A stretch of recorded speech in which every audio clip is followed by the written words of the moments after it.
জয়গুরু পরম প্রেমময় শ্রী শ্রী ঠাকুরের চলার সাথী গ্রন্থের বাণী পাঠ। উকিল অভিযুক্ত বা অভিযুক্তা যেই হোক না কেন, বিপন্ন হইয়া বাঁচিবার আশায় তোমাতে আত্মসমর্পণ করিলে তাহাকে রক্ষা করাই যেন তোমার তীব্র ও অকাট্য স্বার্থ হয়।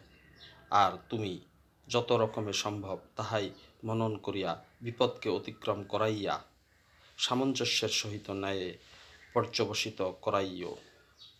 আশায় ভরসায় অবসন্নতা হইতে তুলিয়া ধরিও। অন্যায্য ব্যয় বাহুল্য ঘটিয়া অবসন্ন হইয়া না পড়ে বিশেষ নজর রাখিও। পারিপার্শ্বিকের ন্যায় ও শান্তির পুরোহিত হইয়া সর্বদা সেবার জন্য প্রস্তুত থাকিও। অর্থ স্বার্থ না হইয়া পরিত্রাণ স্বার্থ হইও।